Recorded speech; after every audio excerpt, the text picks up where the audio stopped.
এগুলো কালো মাছ, বুঝছো?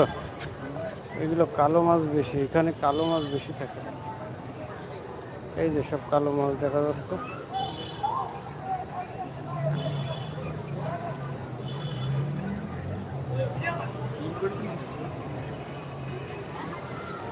কালো মাছ, এগুলো কালো মাছ।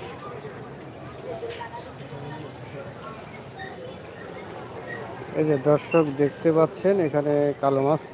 তো আমি আসলে বলে রাখি যে আমি আছি এখন যশোরে কালেক্টরেট পুকুরের পাড়ে, কালেক্টরেট পুকুর পাড়ে আছি। তো এখান থেকে হাজার হাজার দর্শক বলা যায় যে পুকুর পাড়ে যে ভিউটা দেখতেছে, ভালো ভালো মাছ, কালারফুল মাছ দেখতেছে, এবং নৌকা অ্যান্ড হলো